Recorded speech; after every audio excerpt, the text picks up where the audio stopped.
Hey everyone, and welcome to the studio. It's Sunday afternoon and I'm here to do another pastel painting demonstration for you. And I want to start us off with a quote, because what I'm going to do for today's demo is talk about how when we do a painting we're planning our composition, and what we really want to do is plan a visual journey for our viewer. Meaning we want to find a way to invite them into our painting and move the eye of the viewer around the painting so that they have little spots of interest to enjoy. We talk about having focal points or focal areas, and when I plan a painting I don't have just one single little point or little thing. It's more about maybe an area that has more importance than another area. And my way of thinking is I want to pull the viewer's eye around and give them little spots to stop and rest as they get to that area that's more important. So I have a quote that I want to share with you, and it's from Richard Schmidt, and he says, "The only rules of composition I accept are the principles underlying these rules, namely, to attract the viewer's attention, to direct it to the important area of the painting, and finally to hold his attention there for as long as possible. Any method used to accomplish this objective is legitimate." And I love this quote because so often we think, oh, I'm not doing it right, or there's a rule for this and a rule for that. And basically what you want to do is get the viewer's attention, bring them into the painting, pull them around, keep them there, and let them enjoy the painting. And so however you manage to do that, that's going to work. So I want to show you a painting today from start to finish where I'm thinking about how I'm leading the viewer through the painting. And I'll be doing a video right after this that we'll show later on in the week that will explain how we actually do this. And we capture the viewer's attention by using areas of contrast. And I'll talk more about that in the next video. So let's get started with today's painting. And I'll show you first. This is, can you see this? This is the reference photo that I'm going to use. And I was a good girl and took out my painting planning sheet. Thumbnail possibilities, I call it, because it gave me one photo, reference photo, and I got all these different possibilities for paintings. And I actually think that all of them will make an interesting painting, but I went ahead and selected the one right here in the, no, not that one, the one here at the bottom. I'm going to post this on the Patreon page so you'll be able to see it up close. But basically, I am drawn to that mysterious collection of buildings that are in the distance, and I want to get you there through the flowers. So I'm calling this painting Beyond the Meadow. And I went ahead and did our 4-value thumbnail, which I'm showing you right now. And I also did a little quick color study that I've just taped up to the board. And this is just so that I can, I'll have a close-up photo of this on our Patreon page, but I picked out the color palette for the painting. And as usual, I'm just picking out colors that I will use for each element of the painting. So for example, tree colors, and sky colors, and building colors, and so on. So that's how I go about doing that. So I'm going to put my thumbnail up, and I'm using a piece of UArt paper. I think it's 400 or 500 grit, and it's 9 by 12. And the very first thing I'm going to do, and I'm going to use a pencil, and I'm going to just very lightly, looking at my thumbnail and not my photo, just putting in the big, simple shapes of the scene. I don't care if it's perfectly exactly like my photo. It's not really about copying the photo. I know I've got a little building right in here, and then another one kind of right in here. I'm just going to put them in there so I remember where they go. And one thing that I really liked about the photo is that the yellow flowers kind of snuck behind this mass of trees. So I want to make sure that I emphasize that. And I'm going to create kind of a visual pathway so that I can remind myself that I want to pull the viewer through this meadow of flowers. Alright, so once I have the initial drawing, I'm going to do the block in.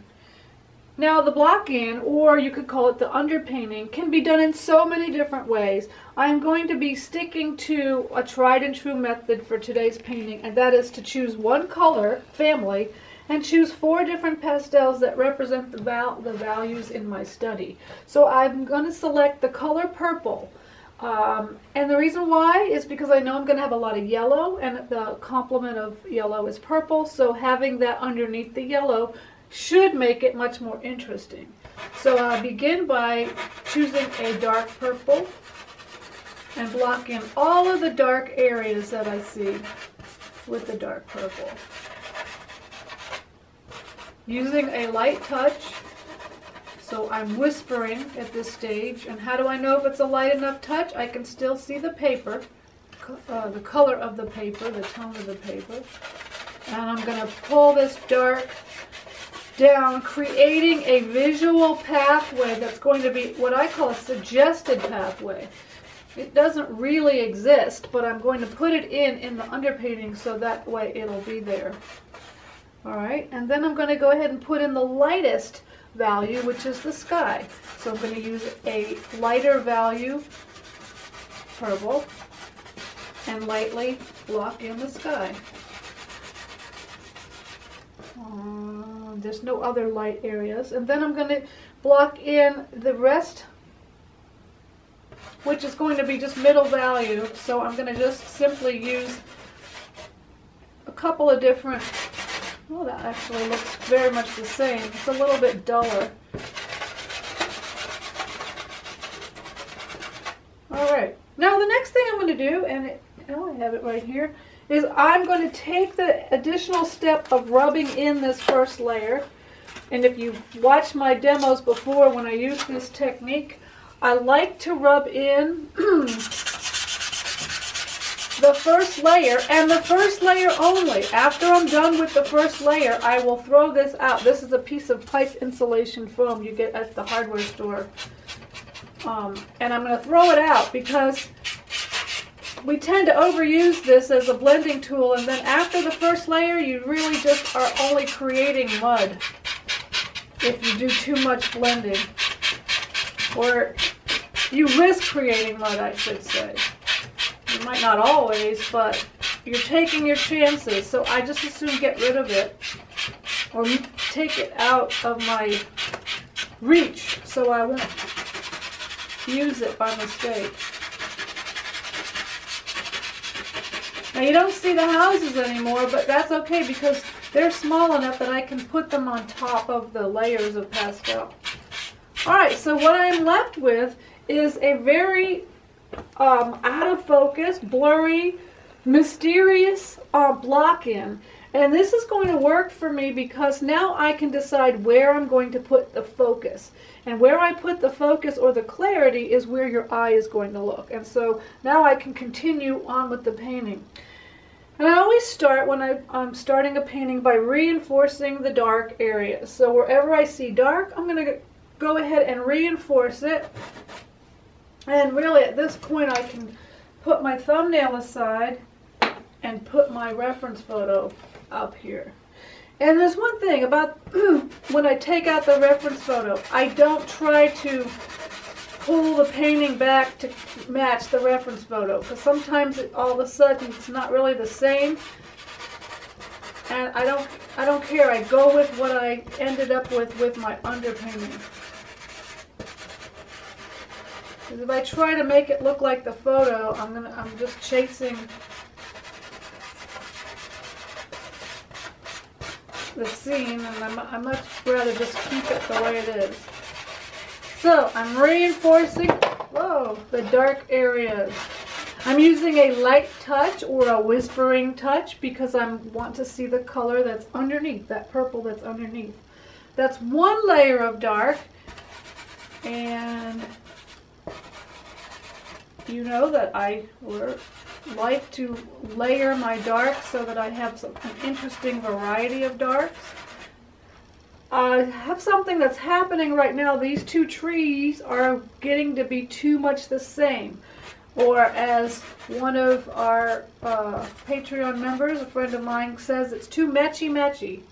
And so we can't allow that to happen, so I have to really be mindful of changing one or the other. And I'm most likely going to change this one.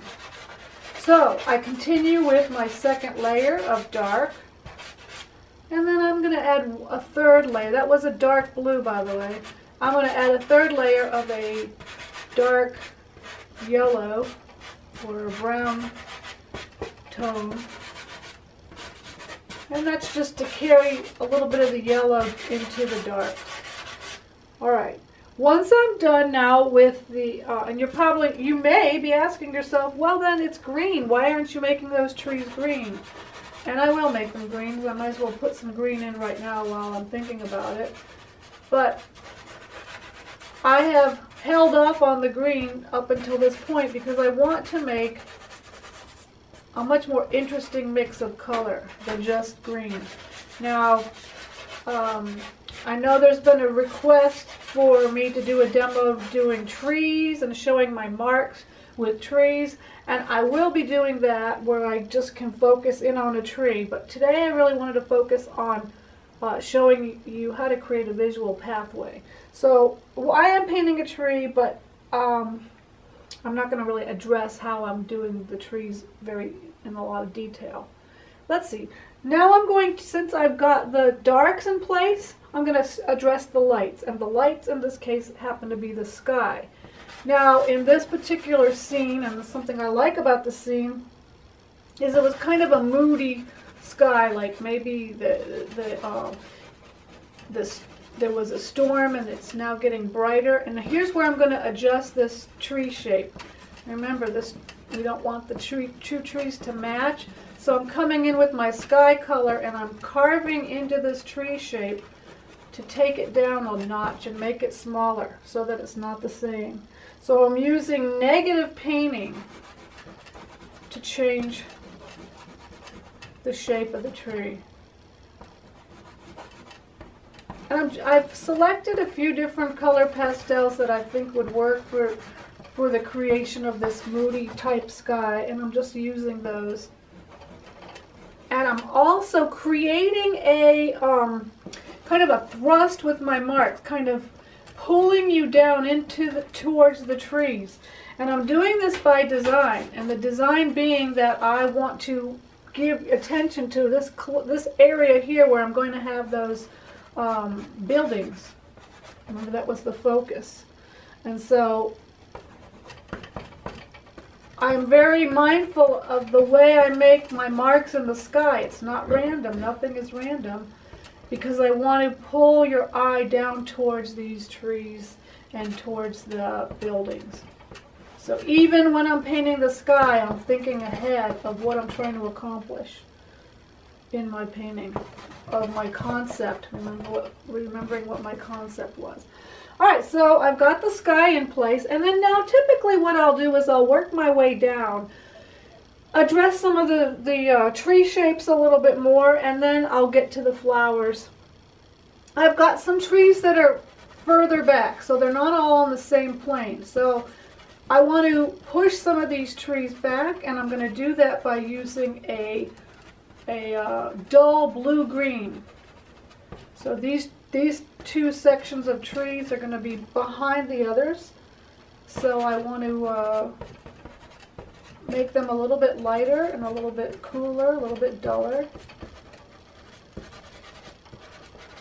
And then we've got, this is still a very odd shape, kind of an unnatural shape, so I want to go ahead with the sky color while I'm thinking about it and adjust that a little bit better. Alright, let's see what else. And then there's some bushes kind of that are sticking to trees or low shrubs that are in front of some of the others. So I'm trying to create, what I'm trying to do is create some layering here with my tree shapes. And a lot of times what ends up happening is I adjust my tree shapes to fit what's happening on the painting. And I'm not really, well, I'm looking at the photo, but I'm only looking at the photo to give me ideas, to kind of say, oh, okay, that's an interesting tree shape. or this one can be changed, or that one doesn't look right. And not really trying to copy exactly what I see. I'm not trying to paint individual leaves on the trees because they're actually too far into the distance. And if I try to paint leaves, it won't look right because you wouldn't see individual leaves on a shape that is this far back. Now I'm starting to add a little bit of light. I see the light coming towards the tree, so I'm adding a little bit of light with a brighter, a little bit more intense green.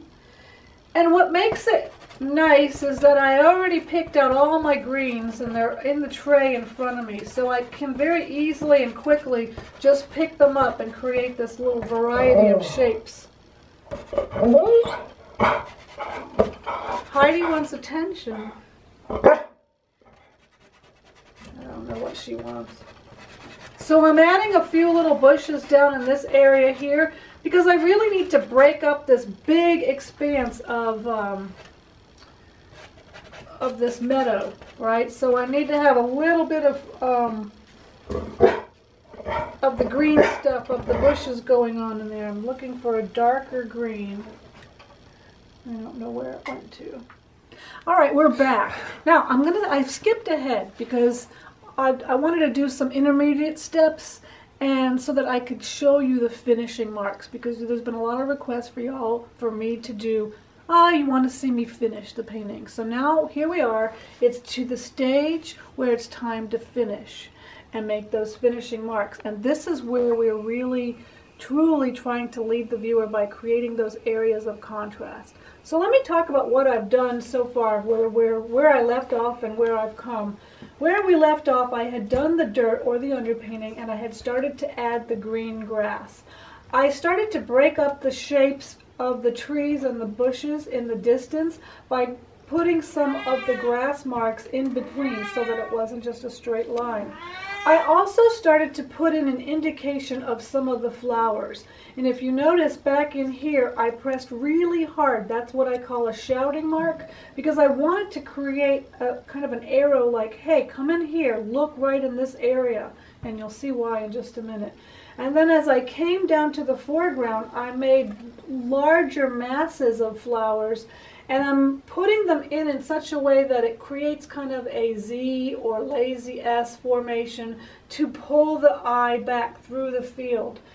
Then what I started to do is add some individual flower shapes. So I took my yellow pastel and I started to press very hard. And very hard, so I call these shouting marks, so that the eye will pick up on those shouting marks and start to go and follow them along. Now, as they go into the distance, they cannot be as big because, of course, you wouldn't see them in the distance. You only see the tops of the flowers. So I kind of want to put a few going back into the distance, but then I have to stop putting individual flowers because, again, you wouldn't see. All right, so now let's talk about what we need to do to really finish it. I'm pulling the eye back with the flowers, and I'm pulling the eye down with my marks in the sky. So I can enhance that a little bit more by doing some negative painting inside the tree. So I'm creating some sky holes in the tree with the color that's in the sky, or this light color. So now there's attention being drawn to this area of the tree, and I want to pull the viewer's eye down from that area. And sky holes, I'm going to do a video on that, but you put a hole in and you flick it with your finger to soften those edges, and that's a really effective way to do a sky hole. So we're coming down in from the sky down into this area. I could intensify some of the light on the tree, so I'm using a brighter green for that. And then remembering that my concept was those mysterious little houses that I can't quite tell what's going on, I'm going to put those in right now. And there's a couple of buildings. You can't see them in the photo, and because they're in the distance, I really don't want to see them very large either. So I'm going to just make marks. So I'm going to make a blue-green mark. That's one building, but that little house is getting some light. So I'm going to take a pale yellow and make a mark on top of that to indicate that part of that little house that's getting light. There's a little window that we can see, or door, so I'm going to take my hard pastel and kind of put another shape for the door. And it has a little bit of a green roof, so I'm going to put in a blue-green roof in here, and because it has a little light hitting it, I'm going to add a little bit of light to that roof. So I'm going to flick it with my finger too. I'm just kind of giving the illusion of a house back there by just putting in simple little shapes. Now, there's another building over here that I want to hint at. There's a little blue thing hidden back over here. And there's another little guy hidden right underneath this tree. And it's a little bit of a darker building, so I'm going to put that purple in. And it has an orange roof. Maybe it's a little barn or outbuilding of some kind. So I'm going to put in a little bit of orange. And it's catching a little bit of light, so I'm going to add a lighter value on top of that. So right now we have our collection of houses. And there was one thing that's really cool. I guess it's some sort of a telephone wire or some sort of pole. And I kind of like those, so I'm using a hard pastel to kind of hit at those little poles that are back there. Actually, now that I'm looking at it, it could be that there's a tractor or something kind of hidden in the brush right there. So I'm going to put another little orange mark right there. So there I have established my little mysterious buildings, and all they are a collection of shapes. You'll notice that I didn't draw them at all. All I did was hit at them with little bits and pieces and marks. And really, that's when they're in the distance, you wouldn't see much more than that. And so what I want to also do now is hit at the little bit of yellow flowers that are kind of growing at the base of those buildings. And that's another way to get my eye to look back there. And let's see, kind of pull the eye down with a little bit more of that yellow stuff. And then I think I'm coming in and I'm going here. This area right here is a little bit ambiguous. It's not really, there's not really a connection between this stuff and this stuff. So I've got to come in and somehow make it show up a little bit more. So I'm going to spray it with a little bit of the workable fixative, just this field, maybe to give a little bit more texture to it so I can make this a little bit more interesting, but not so interesting that it detracts from the rest of the story. Alright, so we let that dry for a minute, and I think I'm going to come in with some greens, and maybe it requires just a little bit of the green marks in here to say, hey, come back here. So I'm shouting with that green. Maybe I need a brighter green mark right in here, so I can get the eye to go from here to here and then finally back into the distance. And I think this area here now is kind of like, what's going on over here? Nothing. And that's kind of boring, isn't it? So the fact that I just put in some workable fixative, I think I can go in and I'm going to put a cool blue because this area is kind of in the shadows. And then I'm going to put in, where's that other green? I don't want to make it too bright so that we take attention away from everywhere else. But I'm going to add a little bit. Let's make a combination.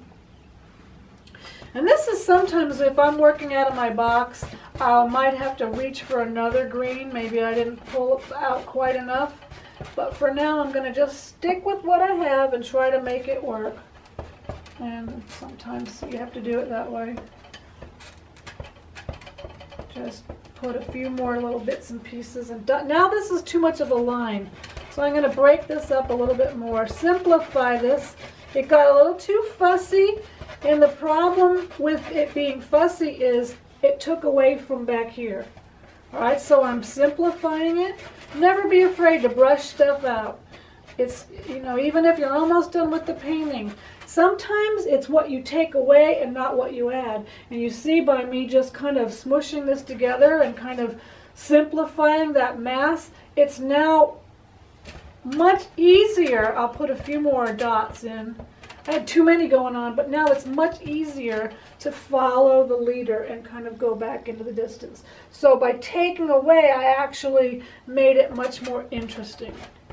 So I think this is a good time to stop before I get carried away and put in a lot more. Wait, one more mark right here and right here. And tap that down a little bit.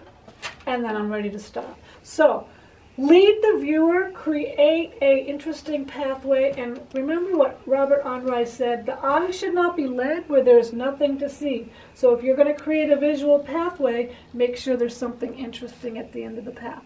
So I hope you found this video helpful today, and I had fun sharing with you.